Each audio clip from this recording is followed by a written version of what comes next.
welcome in. Oh, there it is, Hannah Rad to the stream.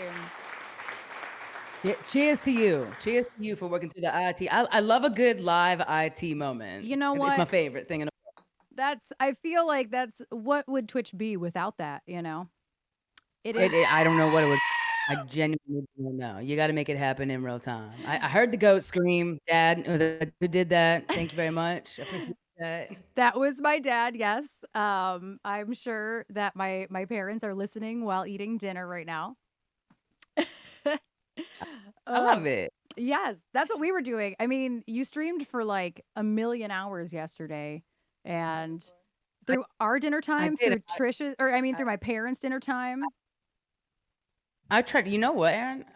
We're just gonna keep having live IT moments. I'm having a little trouble hearing you. It keeps breaking up. Oh But you know no! what? Hold on. Hang tight. Hang with me. Don't go anywhere. Love this for us.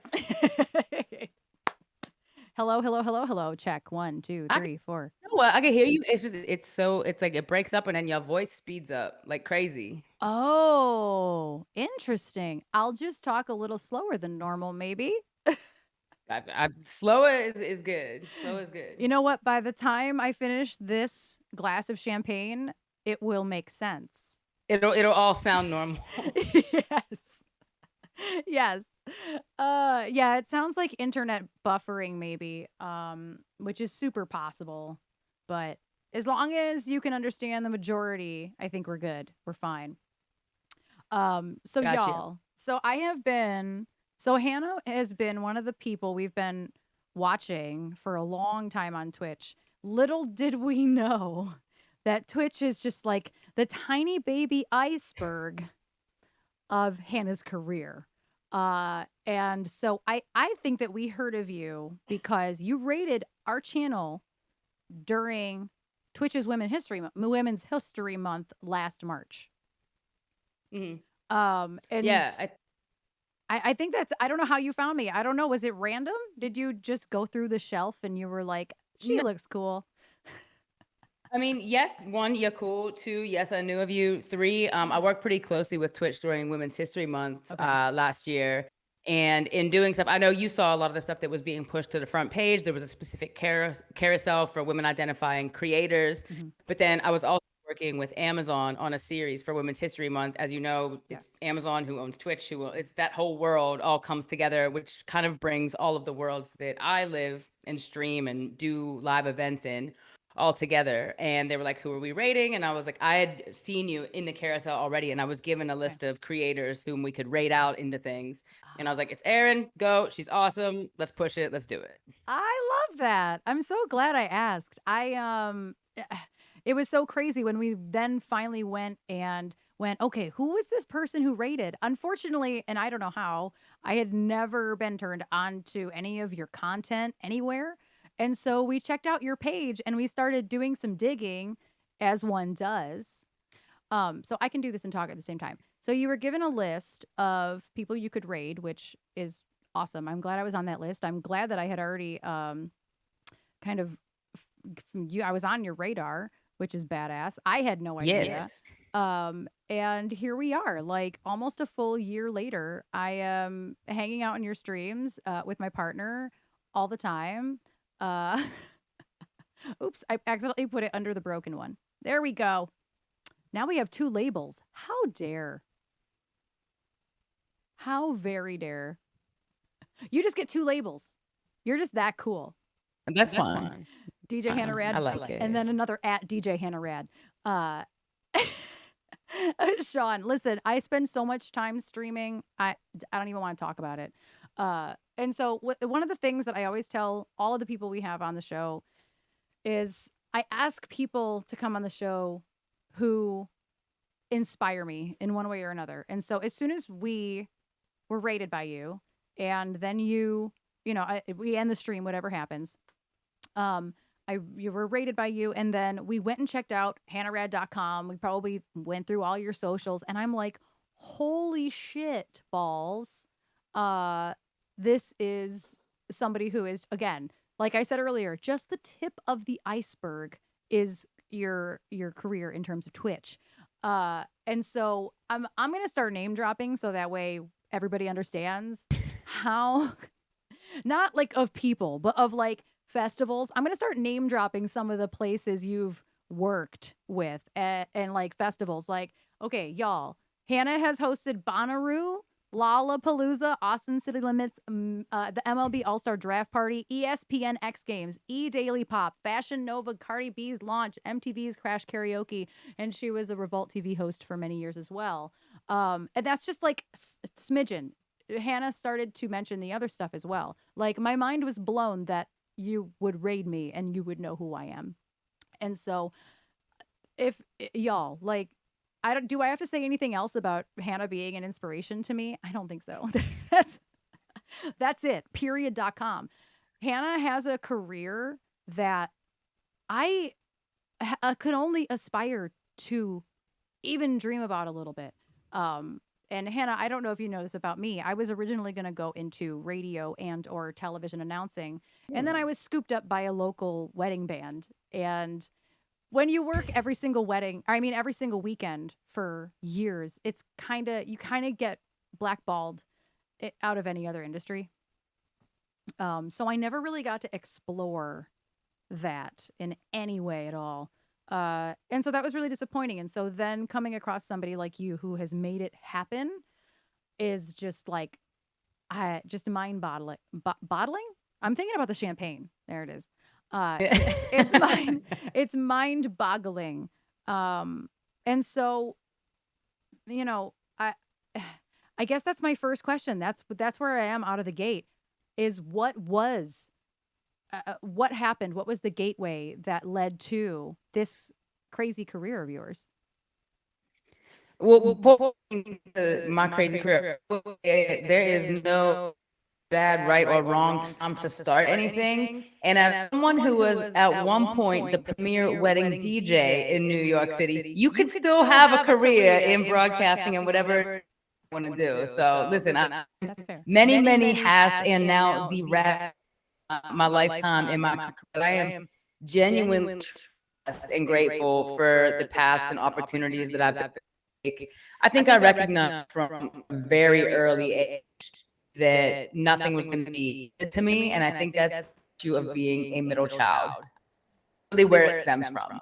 I've got an older sister, I have 2 younger brothers, and I was always a good kid, not the problem child, but I was also the kid that like never got anything, and like all my other siblings got it. When they turned 16, they got their before they got everything. I never got any of that, and I think it was because my parents knew. They were like, "She's gonna be okay." Like, I didn't have to have anything given to me, and I think that mentality has carried over career. I went to school for broadcast journalism, and very quick, as soon as I graduate, I got to get to.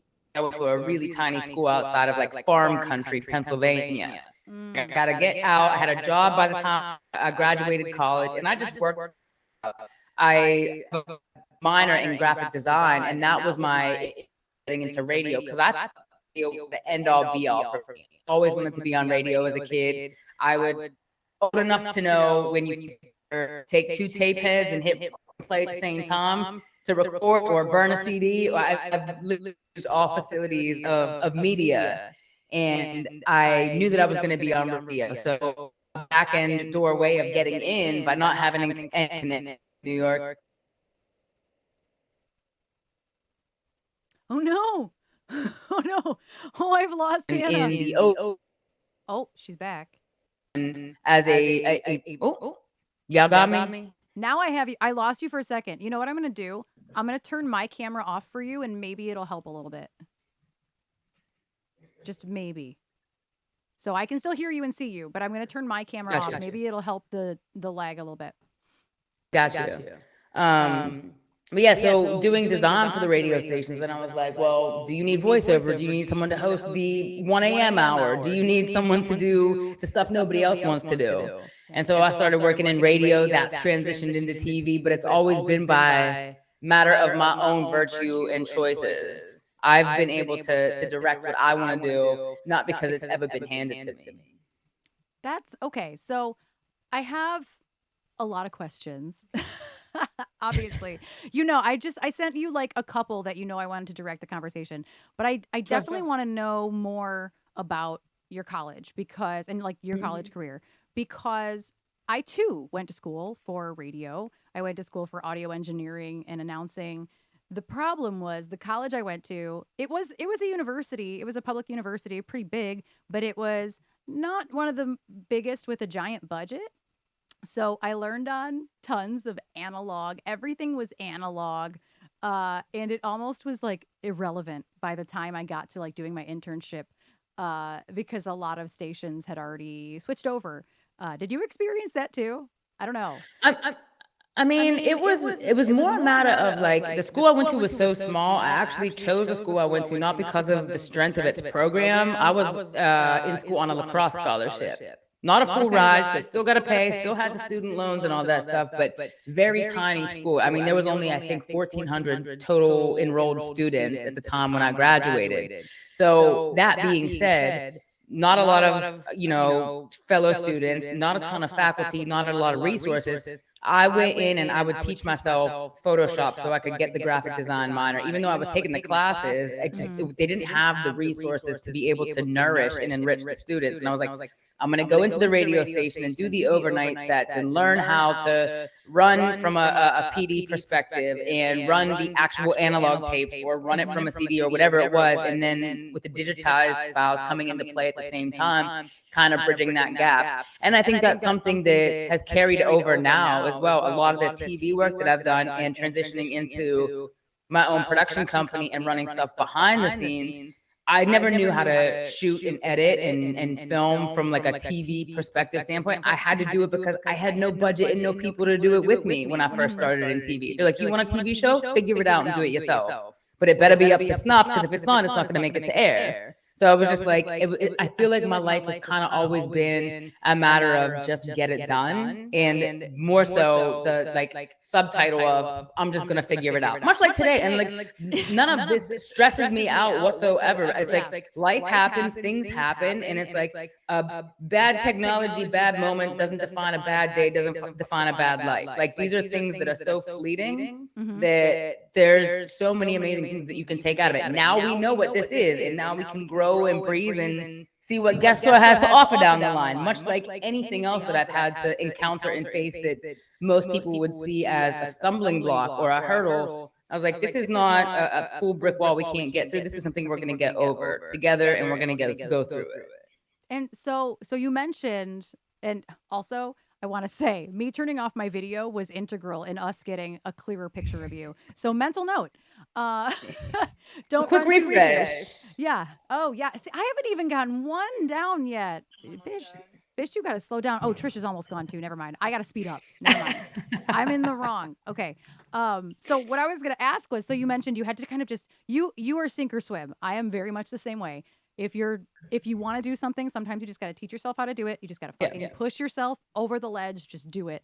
So my question is, what is the first show that was aired on television that you edited, that you produced? So when I started, it was end of 2012, beginning of 2013. I was still on radio at the time, and I got a call from one of Puff Daddy's television producers. He was starting the channel Revolt.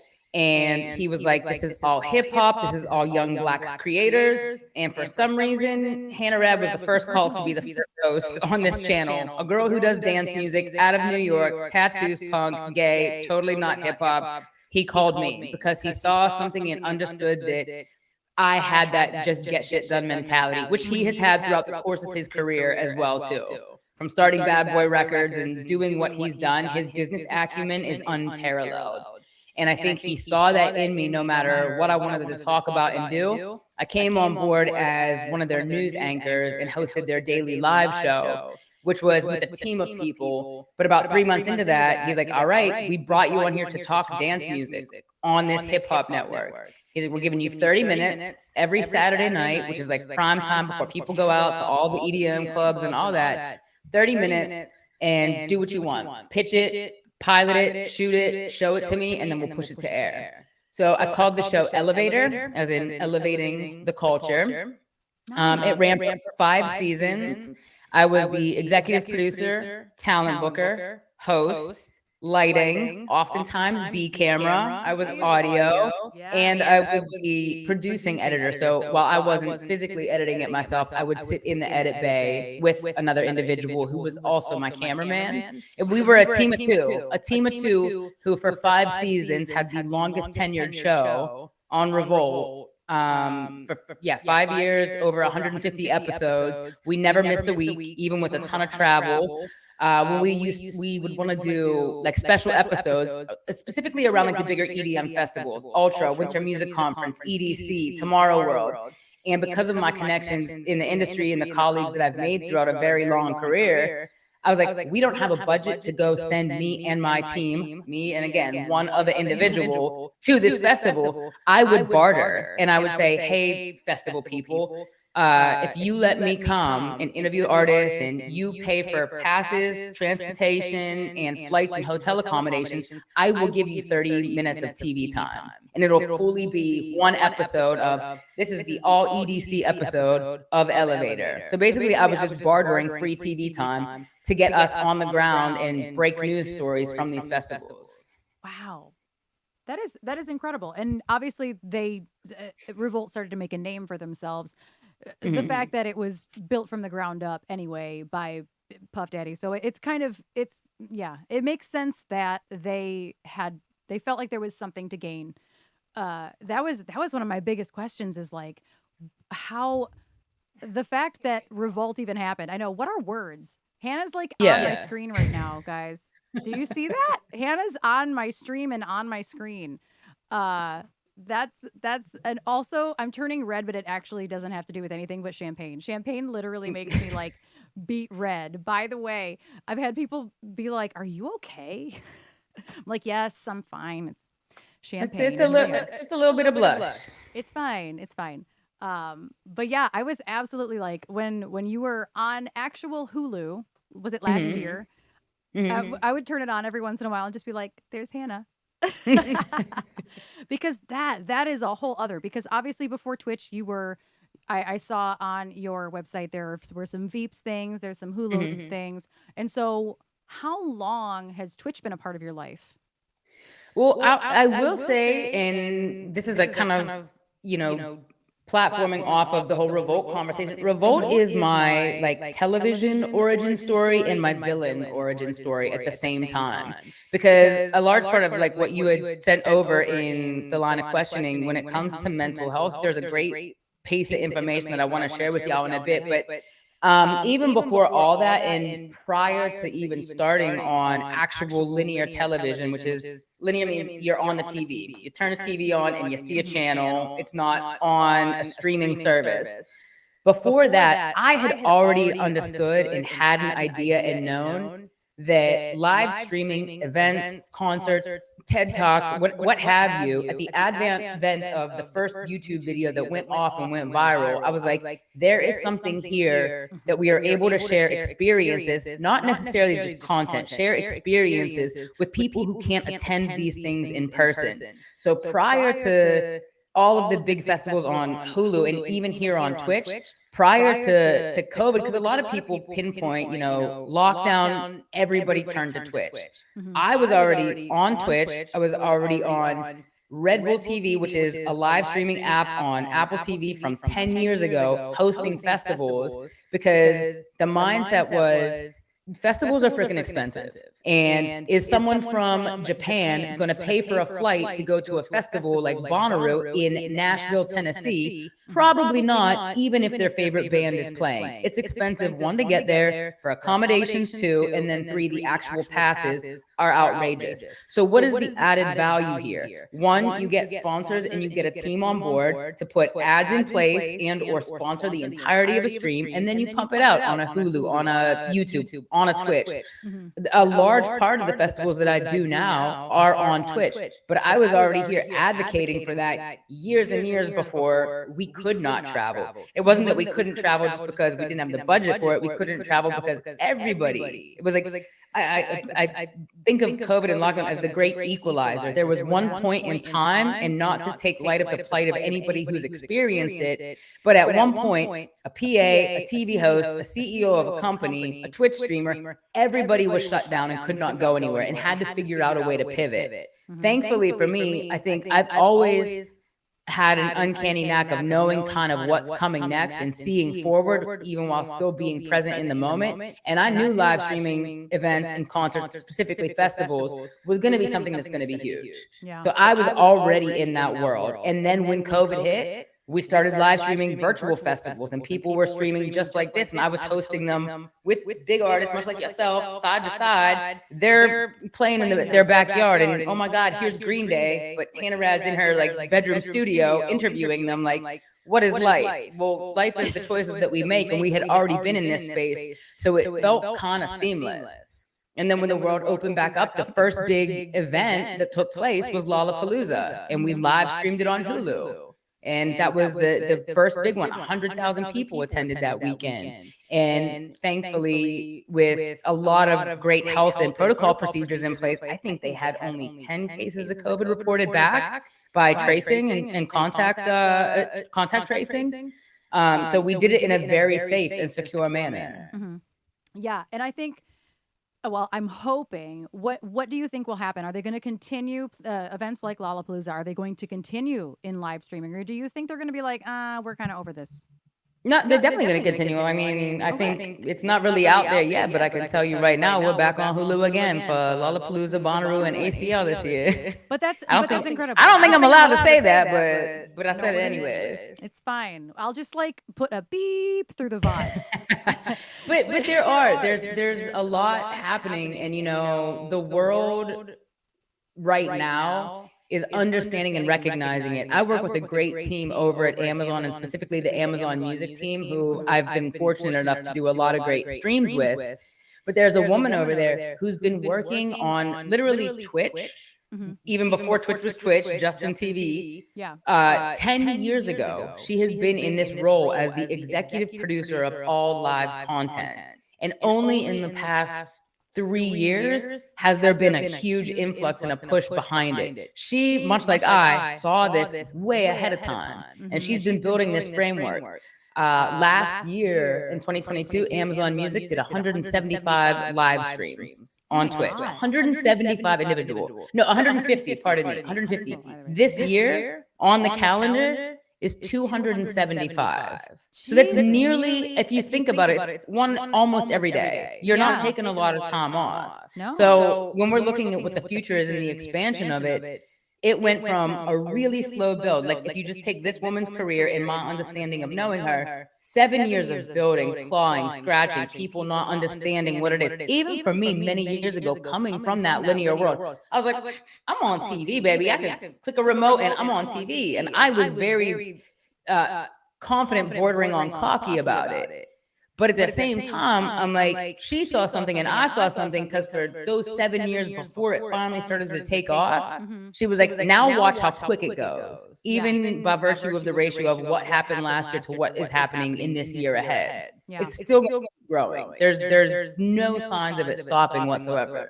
Thank goodness. I'm so glad to hear you say that, honestly. And I think there were people like yourself, like this woman you're speaking of about at Amazon as well, in Twitch.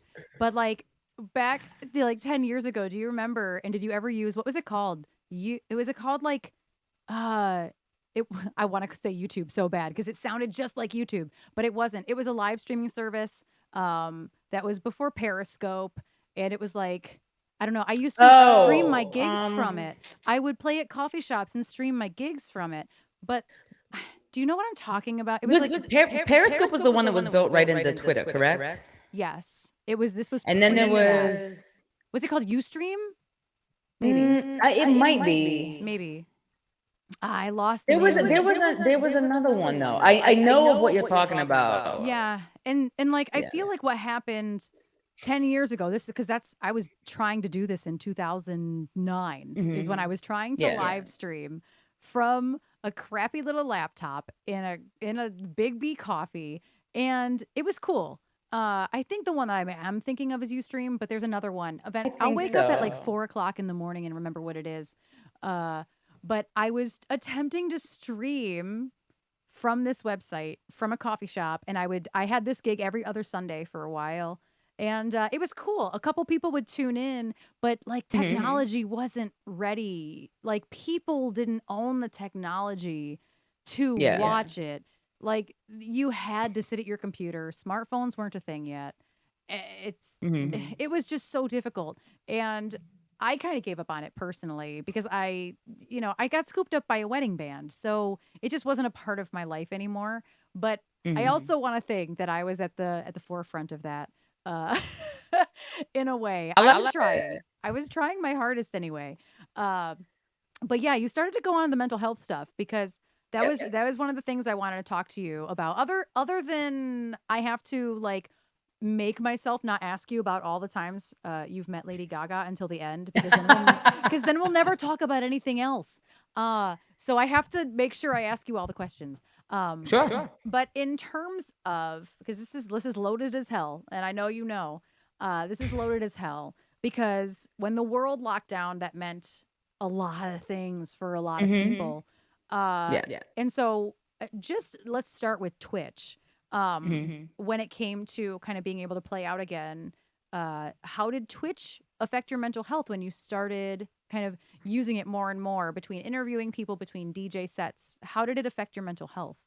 I mean, I think it definitely helped initially when lockdown happened because I was on Twitch, but it wasn't Mm-hmm. super hyper active. And I realized that there was something I needed to do in order to be creative. I'll tell you truthfully, there was a good 2 to 3 years I fell out of love with everything I was doing. And this was directly pre-pandemic, about a year and a half before the world locked down. And a large part of my story is stuff that I haven't spoken a lot about in the series that I did. I relayed information, but I am like a forever lifelong New Yorker. I have been there for many, many, many years. I will always say I'm from Brooklyn. The Italian in me loves being from the East Coast as such. But I've lived in LA now for the past 5 years because as the career started to take off in a certain trajectory, I was traveling back and forth so much from New York and LA. I was like, the most successful thing I'm doing is getting on a plane right now. Like my check-in, check-out time was like unparalleled, like world-class gold medal for like TSA pre-check-in. And I was like, that's not fulfilling for me at all. So I was like, let me move to LA. I think I've kind of tapped out on everything I can accomplish being based in New York. I moved to LA. 2 months later, I was let go from Revolt. All the festivals I was doing on Red Bull, YouTube, and other just individual streaming sites went away. They were like, we're just not going to do this anymore. We're gonna explore other avenues. Oh. And then every single contact and colleague I had that was like, oh, when you get to LA, reach out. We've got stuff for you. I couldn't get phone calls and emails back. When I tell you I went almost a solid 2 years without any significant work, I didn't do anything. It wasn't for lack of trying. Mm-hmm. I literally went into a very deep, dark depression, and I was still trying to make the best of it because every little gig that would come in now and then, people would be like, oh my God, Hannah Rad, you're killing it. And I was like, that is like one tiny little drip drop in a bucket of what the hell is going on with my life and career right now. Literally, so like 2 weeks after moving here, I'm like, now I have nothing. What do I do? Pivot, pivot, pivot. And things didn't start to actualize until about 2 months prior to lockdown. And then lockdown hits, and I'm like, okay, here we go again. Pick ourselves back up and figure it out. Mm-hmm. But I find that those things are, even as much as we may not want to admit it, are the things that define us and that help propel us. So a few months into lockdown, I had never really said this story to anyone before. But when we went into lockdown, I was going through a breakup. I was going through not seeing family. I was going through not having a job. I was like, what am I doing with life? And I woke up one morning and I felt like shit. I couldn't get out of bed. I was in such a deep, dark state. And I was like, I'm going to cry it out. And I was like, you know what? I'm going to wake up the next morning. And I was like, I don't want to feel like this anymore. So I'm going to figure it out. Whatever I decide to do, that next morning is something I need to just do. So I woke up and I was like, I don't know what propelled me, but I was like, I'm getting in the car. and I'm just gonna start driving. And I'm gonna go places I've never been because nothing is open. I can't go to a restaurant. I can't see friends, but I can be in my car safely and away from anything COVID related. Mm-hmm. And so I went, got in my car, drove for like 2, 3 hours with no maps on in any direction. I'm screaming, crying along to the radio, singing songs at the top of my lungs. And I was like, what if I filmed this? What if I filmed this right now? And I ran back home and I went on and started in Indiegogo to crowdfund. And I was like, I'm going to make a web series about my own mental health journey. And I'm going to go to 7 places I've never been to in California. And because of COVID, I'm going to film it all myself. I'm going to strap cameras to the car. I'm going to go out into these 7 beautiful places I've never visited before and share directly to camera these 7 very significant experiences I've had that have shaped why and who I am as the person I am today. And a lot of that was I had never literally out loud said to people, I was let go from Revolt. Basically, I got fired. I mean, not because I was doing a bad job. I was part of massive layoffs. 75 people in one day. They were like, you're done here. And that's typical in media. Yeah. It's typical, but I had never personally experienced it. Yeah. So that's like when I say Revolt is like my origin story, but like my villain origin story. Yes. That it's part of something that like I didn't want to admit, but it's also helped make me the person that I am today. Like I never wanted to be the person who was like, oh, I got let go from a job. I was laid off because I had such a high sense of pride, almost to the point like years prior. I was like, I don't know how people get laid off. Like, you're just lazy. How do you get let go from a job that you love so much that you're like dying and bleeding over? And I was like, no, that's not the case. So I was like, that's where I'm going to start this whole series, literally episode 1. The series is called Sorry to Keep You Waiting, which is basically a love letter to myself because I was waiting for someone to hand me something. Mm-hmm. And all along, it was me that had to like unlock it and open it up. Just by sharing, lifting the veil. Because people were like, oh my God, you have the greatest job in the world. You get to interview Rihanna and Beyonce and Lady Gaga. And I was like, yeah, I do. But those interviews are 3 minutes in a day of 24 hours, in which the other 23 hours and 57 minutes, I am anxiety fueled and hustling to get to the next thing. You don't see all of that. So let me show the world this. And that's what the series is. Literally, episode 1 was Sorry to Keep You Waiting, but I got laid off. Mm-hmm. And I was like, let me start it there, and then I'll tell some more stories. And the cool thing I think for me about it is like, there's hope in all of it. There's a lot of love, light, joy, positivity. It's not all so heavy. Yes, there are some very heavy things that I express in this series.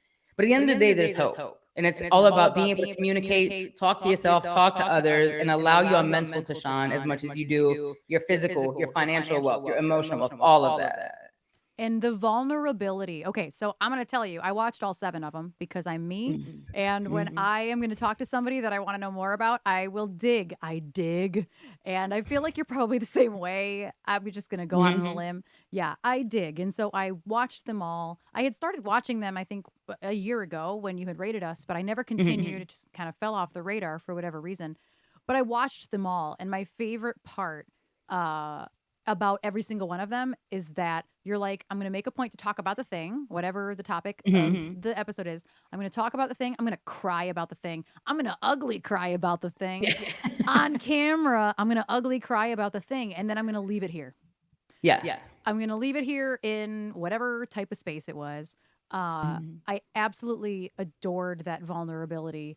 And I wish more people were interested in creating content like that, because it allowed me to see you in a different light, because you do see one of the episodes, and I don't remember which one, you literally say just very close to what you just said, which is that's 5% of the time. This 3 minutes with Rihanna is 5% of the time. The other 95% of the time, I'm anxiety. I'm whatever it is. And even so, like without watching those, you exude all of this in your stories and on Twitch when you're doing complex interviews, whatever it is that you're doing, whatever it is that you're hosting, you are so fucking badass. And it's so good to see that the content is there, because I could see other people maybe like getting to a certain height of popularity and then being like, oh shit, I'm taking this stuff down.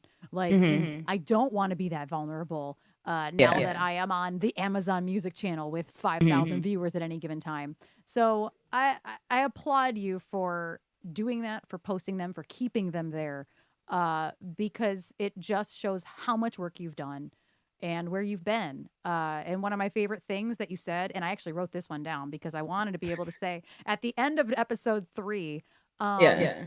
you said something that I have always said, and it blew my mind that you said it. It is not an uncommon thing to say. However, I was very happy to hear that you said it. You were like, always be kind because you never know what someone is going through.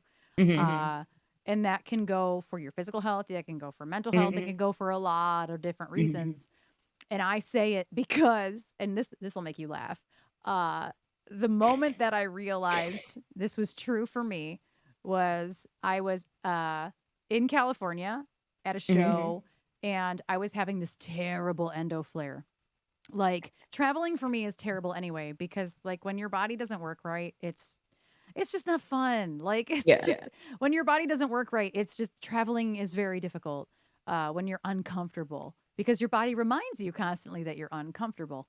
And so we're in California. We're like a week into a tour, and I forget the place we were at. I think it's called Petey's Place. It's in Tarzana, and Mhm. I lay down on a booth, and I'm just trying to like live my life. Just like, everybody leave me alone. I'm okay. I'm not okay, but like I'm gonna be okay. Everything's gonna be fine.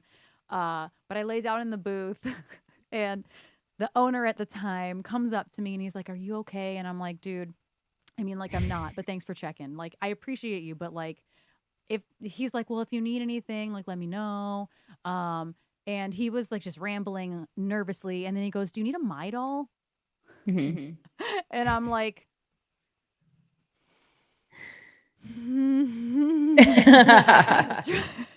but here's the thing is that I did not take my own advice in that moment, and I turned red, and I don't remember what I said because I was very, very, very upset. I think this was in like 20, it wasn't that long ago. It was like 2017 or 2018.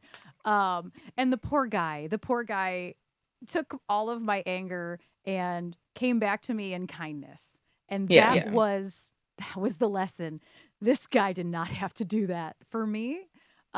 His question was awful, and you should never Yeah. ask a femme presenting person if they need a Midol.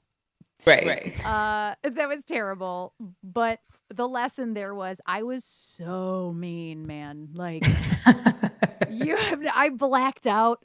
A couple people were around me. My dad was like he went on that tour with us. My dad was standing there. My bassist was standing across the room, and he looked at me and then went, "Nope," and he walked away. He did not want to be a part of this conversation. Oh no. I just saw red and I started screaming. And for I don't know how, but this guy found the strength to be nice to me Mhm. after that. And that in itself, I can't promise that I'll never black out and be that angry again. We're human. Mhm. But that one moment, I think, was the moment that I started saying that particular thing was, you just always be kind because you don't know what people are Yeah. going through. And I don't know what that dude was going through that day. He then came back to me and was like, "I'm so sorry. I didn't mean to offend Yeah. you." Like, I don't remember what. He had like a gastrointestinal type of deal, and he's like, "I understand totally, and I'm so sorry." Like, and it was a lesson in always be kind. Mhm. And your story that relates to that isn't quite so much a lesson in anger, but a lesson in sadness and feeling so incredibly low. Um, and it that particular episode was definitely, and I think if anybody's listening who wants to watch these episodes, be ready for heaviness, Yeah. obviously. But I think it's only maybe a total of an hour long of content or so. I think it hits just under an hour, and I was very aware to kind of make it as such because I knew it was heavy, but I also wanted to just hit home those points, like you said. Like, it's my individual stories, but I think these like very almost generalized, broadened, lifelong type of lessons and points of memory that almost anybody can take part in. And that is one of the things. Yes, be kind. You don't know what someone is going through. I'm gonna leave this here in this place of beauty, so I don't have to keep coming back to it. At the end of the day, I mean, one of my favorite questions that I like to ask people, and it always kind of throws them off. I'll be wrapping up a whole interview with someone. Hey, what's the new album and the single and the video and everything that's coming out and all these like fluffy topical type of pieces of information. But when we're talking about like, yes, you get to see these 3 minutes of these interactions I have with people. Well, let me spin it on your head one time and let's get to know a little bit more about you. And my favorite question I like to ask people is, in 50,000 years, all is said and done, we no longer exist here. There might be no Twitch, there might be no computers, nothing exists as it once was. The history books have been written. What is the legacy behind your name say? If there is a Wikipedia of sorts and it says Hannah Rad, comma, what is the thing that you are leaving behind that is imparting upon the next multi generations of individuals on this, that, or the other planet? And so when I ask people that, they're like, whoa, I never thought of that. And I was like, you can be topical if you want. Hannah Rad, 175 Grammys. Boom. Got it. If that's the thing that you want to leave as your legacy, go for it. And for me, because I've had people now, they'll ask me because it gets them on their head and they're like, I don't know, but what would your answer be? And I was like, I know what my answer is. It's 2 words. Hannah Rad, comma, she cared. That's it. And a large part of what you're talking about and what we had said before is like, a lot of people, when they get to a certain point, especially in this business, it's the fame, it's the grandeur, it's whatever. I have never been in this business to be famous. I don't care about it. I don't care about the numbers. I don't care about the Instagram likes. That has never fazed me. Does it help and does it feel good sometimes? Yes, but that's not the end all be all goal. The goal is to tell these stories and show people that I care. I care enough about what I am doing, but I care enough about what the people who are making this world a better place, a more creative, narrative, story-fueled place, because everybody has a story to tell. Yeah. And it's not just that a lot of people be like, oh, well, they don't have a voice to say it. Everybody has a voice. They might not know the avenues, the volumes of which to take, channels, platforms, Twitch streams, whatever it is. And I am here as that vehicle to help. So for me, all of these things that we're talking about, whether it's mental health or a journey of college to radio to TV, whatever it is, to live streaming, it's just that I care. I care greatly and I care deeply and I care intuitively, whether people know that or not, to the point that I am fortunate. Yes, I have sat amongst the biggest artists in the world, and I can come in all like 5'7", tiny, slight frame of me against a 7-foot NBA Hall of Famer and be like, he's like, you're intimidating, and I'm like, I'm intimidating because I care. I come with this energy of being like, I care so deeply. They're like, yeah. I'm like, okay then, okay, Shaq, name drop. My favorite thing that I've heard you say recently is gentle flex. My new place has a fireplace. I am taking that forever. Every time I want to have like a first world flex, a gentle flex, like gentle flex, I have a keytar. Yeah, gentle flex. Gentle flex. Gentle flex. I've finished a bottle of champagne during the stream. God damn. I'm still on the first one. Okay, hold on. I cheated. I started beforehand. I was actually in a huge production meeting right before we started this. And I had a colleague over and I was like, mimosas? And she was like, mimosas. Mimosas. We are the same person somehow. In like alternate dimensions, we are somehow the same person. Very quickly before I forget, my mom asked if you've ever been to the Whiskey A Go Go.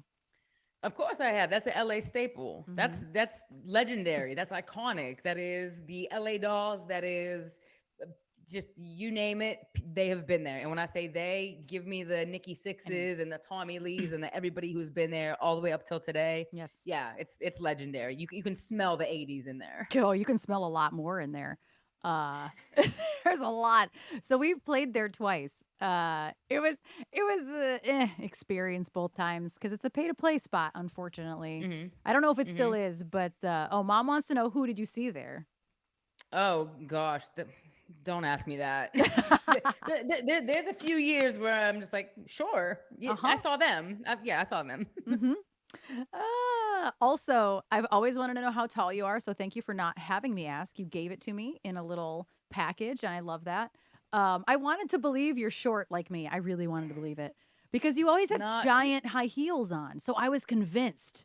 that you're as short as me, and that's why you wear giant heels. So You I'm know what? It's funny you say that because more often than not, when I do like say how tall I am, people were like, "We thought you was like 6 foot," and I was like, I present, I present as a tall Amazonian yes. woman. Just Uh, this is it's not the reality of it. yeah. No, people tell me that too. Okay, listen, I'm 5'2". I'm small. Okay. And I'm on a big stage usually. And so then when I'm standing at the merch booth, and I always tell people, come talk to me, come take selfies with me. They're like, oh, you're so small. Like they're like, oh, Well, Tommy guess knows. what, Erin? I can confirm fully and factually that a lot of the bests in the world that I exist in are teensy tiny. Yes. Beyonce, 5'2". Oh, Don't for let real? anyone tell you otherwise. Gaga, Yes. 5'3". Yes. Shakira, oh, maybe 5'1", 5'2". All of the She's greats small. are itsy. J-Lo, 5'4". Everyone, they under that 5'5" mark. I'm telling you, like Gaga with the big claw monster hills. Yes, she's gonna top out at 6 feet, but she is Yes. not. She is tiny. That actually does make me. I knew Gaga was small because she kind of leans into it. Her documentary is called 5'3". So I knew Yeah. that one. And Pink is really small Mhm. too. Gaga and Yeah. Pink are way, way, Hmm. way up there for me. Um, Yeah. and so I want to, before I got distracted, I want to go back to the part about caring, right? So like, Hmm.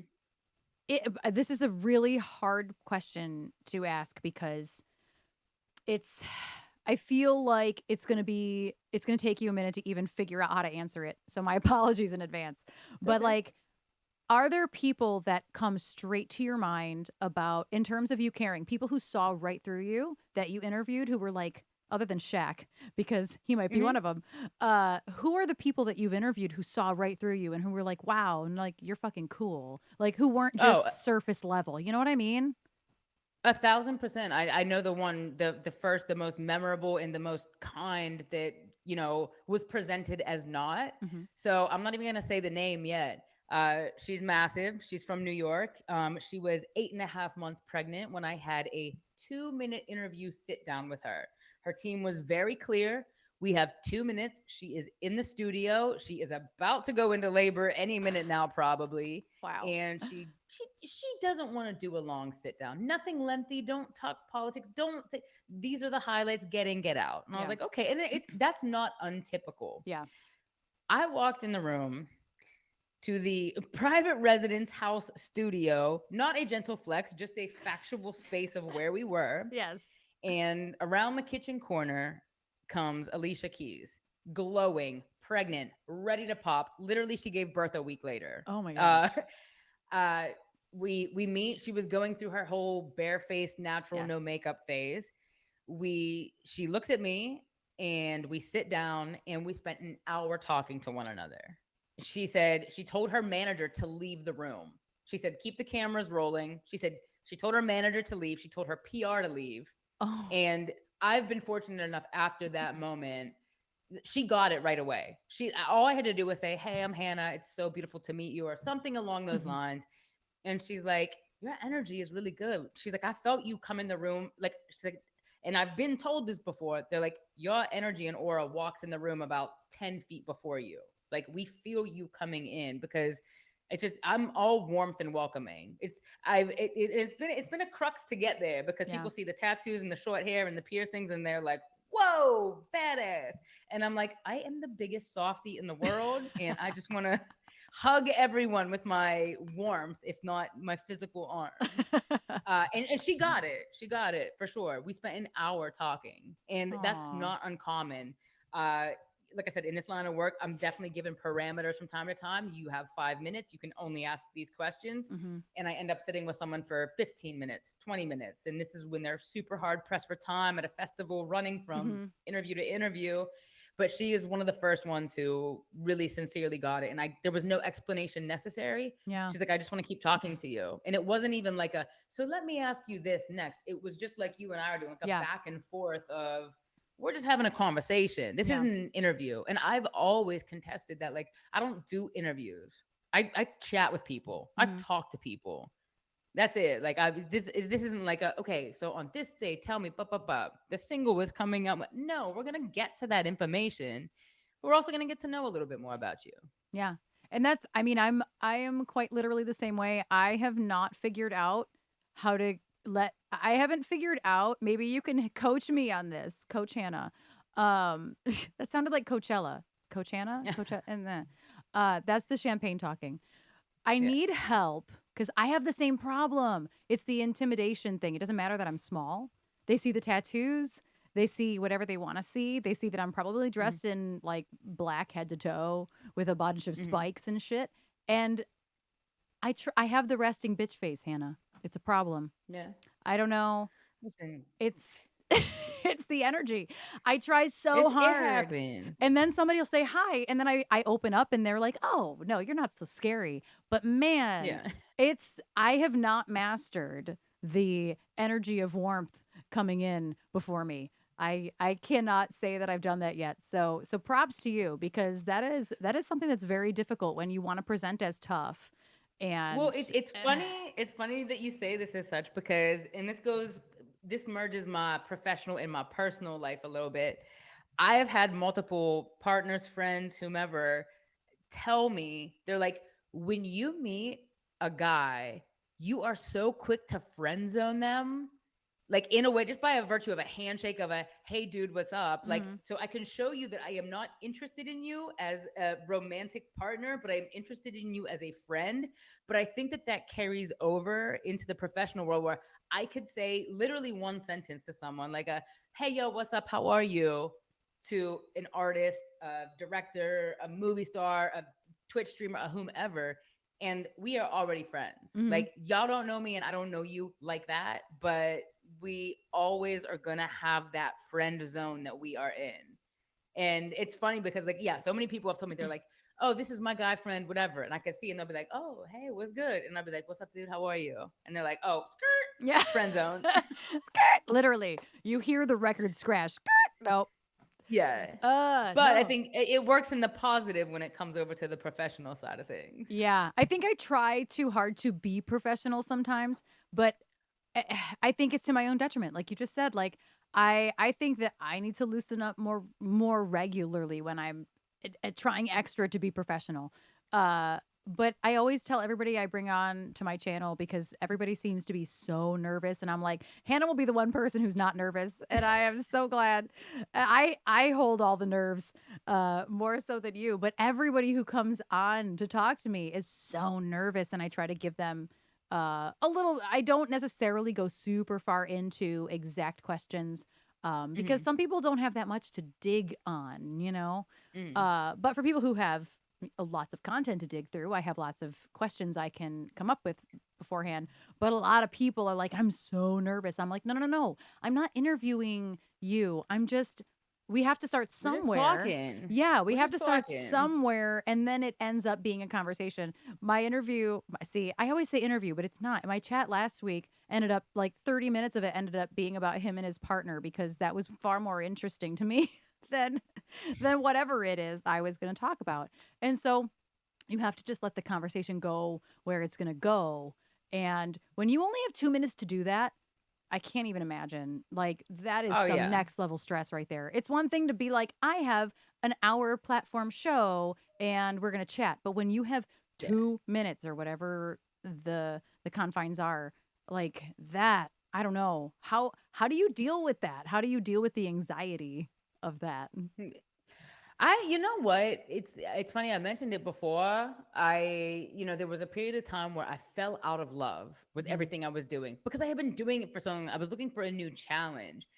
And I think I really honed my skills during that time. And basically, I was at this like long run of festivals, and I didn't tell my producers, the talent booker, nothing. I was like, I'm gonna show up, and I am gonna be so ill prepared for this interview, not in a disrespectful way, but in a way that, like, let me challenge myself. If I can't get the pertinent information out of this person in this 2 minute and 30-second interview, I am not doing my job correctly. So even if I could know just enough information, my producers would hand me fact sheets, and I would be like, I'm good. Yeah. I don't need it. Don't do the. And then day two, I was like, don't even do the work. I'm already, I would tell them, I'm already prepared. I've done my research. Mhm. And my research was, I need to trust myself that I know what I'm doing and not have someone hand feed me things. And I'm going to show up and we're still going to crush it. That string of interviews made me fall back in love with what I was doing, because I was like, I needed to be on the spot more Mhm. in the moment rather than so pre-prepared. And I'm like, I have to trust myself. I know this artist. We have met a million times. What is the stuff that we can talk about right now that is different from the last 10 times we've sat with one another that we can get out in the course of this? And to this day, some of the best interviews I swear I've ever done. And I'm sure they appreciate that too. They're like, "I don't wanna answer the same fucking question over and over again." Like, that's Yeah. honestly, that's my least favorite thing. Like, as, an indie artist, you have a certain amount of podcast circuits that you do, Hmm. and you do interviews here and there, and they ask you the same questions The same stuff over. over and over again. I mean, Yes. this past summer at Bonnaroo, Machine Gun Kelly was headlining, and his Hulu documentary was about to come out. All of this stuff about his father and his Mhm. tumultuous upbringing and whatever. And I was like, everybody's asking these same things. They were like, same instance. You have 4 minutes with Machine Gun Kelly. Go into his trailer right before he takes the stage, and then get out. We start talking, and he has a very similar start in this industry as Mm. I did.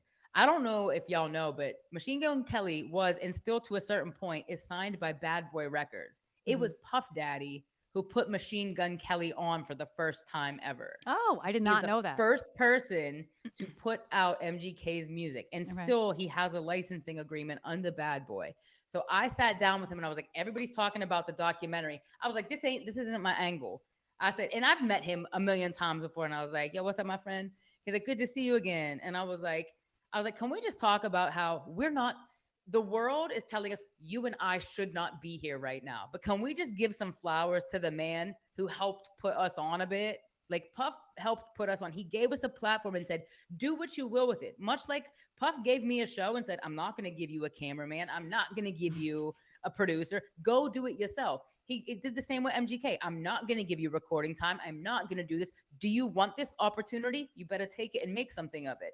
To the point where that 4 minute interview became MGK sitting. We both cried in a 15-minute interview. We were talking about friends that passed and uh, uh, awards and acclaim that we shouldn't have on our a notch on our belt. And I was like, these are things that, we were not supposed to talk about, but it happened anyway. Yep. So sometimes in those moments, you just got to let it flow like that. No, that's incredible. I actually did not know that, about Machine Gun Kelly, but Hmm. that's incredible. And can you believe that we've actually, since all the tech issues, we've actually been on the call for an hour now?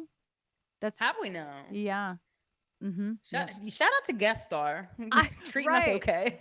Finally, we will figure it, dude. When I VOD this, I always like pull it out of the stream and like VOD it separately from the rest. I'm gonna have to like put like tiny bits of each one just for comic relief. Yes. Us just having terrible technical difficulties for like 30 minutes. But we Oh really have yeah. been talking for an hour again, and I'm always very conscious of that. But I always hope that my guests kind of lose track of time. Not that I would think you would lose track of time, of all people. But I feel like I don't gotta tell you it's been an hour. But for most people, they're like, "Oh, really?" Like, actually, yeah, it's been an hour. But I love it. I know, before we go, I could talk to you all damn day. We have so much in common. I feel like anytime you share a Capricorn meme on Instagram, I'm like, God damn it, how did you find that first? Now I gotta share it too, and I look like I'm copying off Hannah Rad. Um, Trish could also listen to us talk all day together. I love it. But before we go, I kind of wanted to ask some surface level questions, Go for it. just because they're more like rapid fire than deep. You know what I mean? And so what, other than the Alicia Keys story, what are some of your most memorable interviews without going into a Rihanna. ton of detail? Oh, 100% Rihanna. done. Bye. Rihanna. Done. And how many times have you met her? I know you've mentioned this before. 3 times. I've only interviewed her once though, and Oh, it okay. wasn't supposed to happen, but I made it happen. What do you mean? Okay, how did you finagle that? Well, she was showing up to an event like super late after the carpet was supposed to be over. So we're sitting the so it, when you're on a media carpet, there's the still photographers and then Mhm. there's the videographers. Mhm. And so first you go and do your still photos over here, and then you come down and do your video interviews. Rihanna said, "Fuck that shit," and came around the carpet the back end way. So she walks past me with my microphone. I don't say anything, and I see her look at me, and she's like, "You look really nice." And I was like, "I'm getting this interview, even though they said we weren't allowed to do interviews." So she goes and gets her little still photos taken, boom, boom, boom, pose. I'm standing here. So she has to walk back this way. I grabbed the mic and I was like, "Well, since you said I look so nice, let's talk." And I got the only interview that day. Big time. She was nominated for the Grammys that year. So shouts out to Riri for throwing it down in a big way. Yes, I love that. Oh, I love that. She was like, "You look nice," and you're like, "Oh, this is done. This is a I was like, done." I have that video saved like multiple times forever. I was like, I need to save it again It's in just in case Dropbox, it it's gets in lost. iCloud, it's in your phone forever. I Oh, a million understand. times. I've sent it to like a million people just to make sure the world knows that Rihanna said I look nice one time. That's worth it forever, honestly. Oh, and then I have to ask because you told me this. Okay, so we were supposed to do this chat, I don't know, like a month ago. Yeah. And then obviously COVID struck. Listen, I wanted so badly. I'm like, I have to cancel. I'm sorry. Listen, if there was Oh, one good. person I was having to reschedule with, I was so upset. I was so upset. I'm like, "Ah, we'll figure it out." But we had been talking about the fact that you've met Gaga. And again, I Hmm. hate the surface level stuff, but I have to ask. I have to ask. What was it like to meet Gaga? What was it like? She is a presence. She is a force. She is so well articulated in knowing what she wants to express without people telling her Hmm. what she has to express. I was on a carpet with her around the art pop era, and Okay. they very much they give you like the PR people will give you a sheet. They'll be like, talk about the flying dress, talk about the art by Jeff Koons on the cover. Hmm. And I was like, Erin, and I think you're gonna appreciate this. I was like, at the time I was working for Revolt, so we're very heavily hip hop at the time. I was like, literally part of my language, but F that Yeah. S. I said that shit. And I was like, I'm gonna ask her. I said, she comes over and I said, "Oh, Miss Germanata, we got Lady Gaga on the carpet right now." So she starts to smile right away. I said, "Congratulations on Art Pop being released. I'm so excited for the development of this entire project. But can we talk about the three T's? Y'all got Ti, Twista, and who's the third one on Jewels and Drugs? I don't fucking She got know. all Too Short, I think. She got I don't three remember. rappers with a T Yeah. in the name. It's Ti, Too Short, and Twista, I believe. And so I was like, Gaga, can we talk about Jewels and Drugs? And I was like, nobody's talking about that song. It's not the single. It's buried deep down in the track list. And she goes off on this whole tangent. She loved it because, like we were talking about before, it's not the same line of questioning that every other single person on that carpet was going to ask her. Hmm. Yep. I love also, I think that I came into your stream one day and I was like, "Bitch, I need jewels and drugs." And you were like, "Ah!" I fucking Of love that song. course. Justice for Art Pop. I could listen to that record on repeat all day. That is incredible though. That all she wanted to talk about, nobody cared about jewels and drugs. Nobody even knows that song. It's a travesty, honestly. I wish more people loved that record the way I love that record. Justice I for love Art Pop it. and Replay. Yes. Yes. Y'all typed, you and Trish typed Justice for Replay at the same exact time the other day. You know it. That was incredible. I love it too Um, much. I love it too much. And I was correct. I just did a fact check. Too oh good. Short, Ti, Twista. I was like, oh, y'all got the three T's on this track, Gaga. She was hella excited to Oh, answer it. and you called her Mr. Manata. That probably got Of her course I attention. did. That probably got her attention too, because everybody's like Gaga, Yeah. Gaga, Gaga. You know. Yeah.